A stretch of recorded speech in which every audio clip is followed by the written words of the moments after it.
రొడిగా తెలంగాణ అసెంబ్లీలో ఆసక్తికర సన్నివేశం చోటు చేసుకుంది. తెలంగాణ అసెంబ్లీకి వచ్చిన కేసీఆర్ ను సీఎం రేవంత్ రెడ్డి మర్యాదపూర్వకంగా కలిశారు.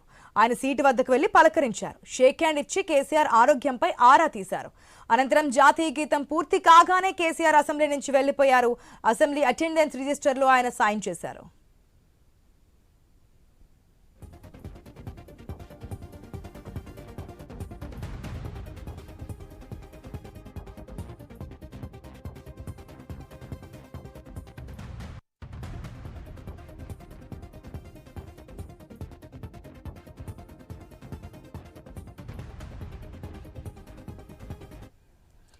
అంతకుముందు అసెంబ్లీకి వచ్చిన కేసీఆర్ కు బీఆర్ఎస్ ఎమ్మెల్యేలు ఎమ్మెల్సీలు స్వాగతం పలికారు. అనంతరం బీఆర్ఎస్ ఎల్పీ ఆఫీస్ కు కేసీఆర్ వెళ్లారు. కొద్దిసేపు అక్కడ బీఆర్ఎస్ ఎల్పీ ఎమ్మెల్యేలతో సమావేశమయ్యారు. అనంతరం అసెంబ్లీ హాల్లోకి వచ్చారు. సభ ప్రారంభమైన కొద్దిసేపటికి ఆయన తిరిగి వెళ్లిపోయారు.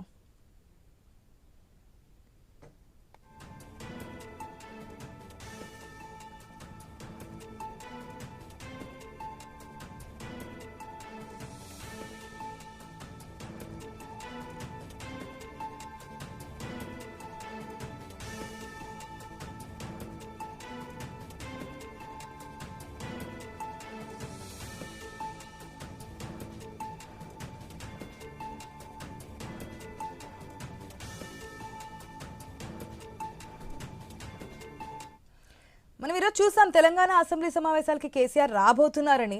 వచ్చారు, రిజిస్టర్లో సైన్ చేశారు, జాతీయ గీతం ఆల్పించే వరకు అసెంబ్లీలో ఉన్నారు. ఆ తర్వాత తిరిగి వెళ్ళిపోయినటువంటి దృశ్యాలు కూడా మనం చూసాం. ఆయనతో పాటు హరీష్ రావు, జగదీష్ రెడ్డి వీళ్ళందరూ కూడా ఉన్నారు. అయితే అక్కడే ఒక ఆసక్తికర సన్నివేశం చోటు చేసుకుంది. ఏదైతే తన సీట్లో కూర్చున్న తర్వాత సీఎం రేవంత్ రెడ్డి ఆయన సీట్ వద్దకు వెళ్ళి షేక్ హ్యాండ్ ఇచ్చి ఆయన ఆరోగ్య పరిస్థితి గురించి అడిగి తెలుసుకున్నట్టుగా తెలుస్తోంది. సో అక్కడి నుంచి కేసీఆర్ అయితే వచ్చేసారు. ఇప్పుడు ప్రజెంట్ అయితే సమావేశాలు అయితే కొనసాగుతూ ఉన్నాయి. పూర్తి అప్డేట్స్ మా ప్రతినిధి స్వామి ద్వారా తెలుసుకుందాం.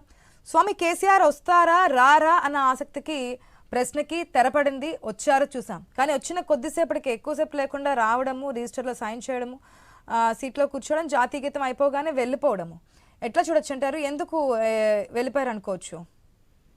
ఆశ, అసెంబ్లీ సమావేశాల ప్రారంభం రోజే మాజీ సీఎం బీఆర్ఎస్ పార్టీ అధినేత కేసీఆర్ అసెంబ్లీకి చేరుకున్నారు.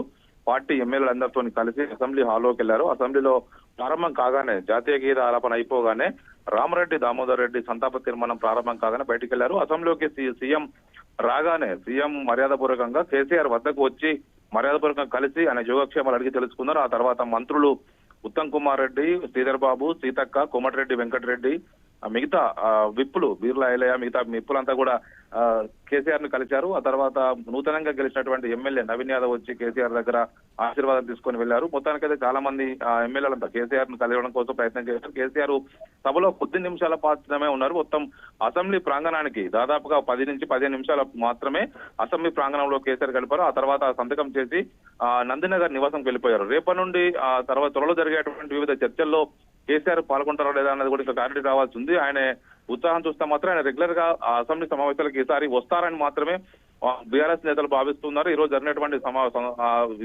సందర్భంగా సీఎం మిగతా మంత్రులంతా కూడా కేసీఆర్ వద్దకు వెళ్లి ఆయన చైర్ వద్దకు వెళ్లి మర్యాదపూర్వకంగా కలిసి ఆయన ఆరోగ్య యోగక్షేమాలు అడిగి తెలుసుకున్నారు. కేసీఆర్ కూడా వారితోటి ఆహ్లాదంగా మాట్లాడారు. పలువురు మంత్రులతోటి వారి యోగక్షేమాలు అడిగి చేశారు. బాగా పనిచేయాలని చెప్పి మా ప్రజా సమస్యల మీద మంచిగా గోహెడ్ అని చెప్పేసి కూడా ఆయన అన్నట్టుగా కూడా లోపల చర్చ జరుగుతుంది. మొత్తానికైతే కేసీఆర్ సభా ప్రాంగణంలో కేవలం 15 నిమిషాలు మాత్రమే ఉన్నారు. ఆశ, స్వామి, సమావేశాలు స్టార్ట్ కాకముందు పాది శ్రీనివాస్ మాట్లాడుతూ కూడా కేవలం సభ్యత్వం కోసం మాత్రమే వస్తే కాదు, సభ జరిగినంతసేపు ఉండాలి, సభ జరిగినన్ని రోజులు కూడా కేసీఆర్ సభకి రావాలి అని చెప్పి మాట్లాడారు. ఇప్పుడు చూస్తేనేమో కేవలం 15 నిమిషాలు మాత్రమే ఉన్నారు. Right Swami, thanks for the update. మరి రేపటి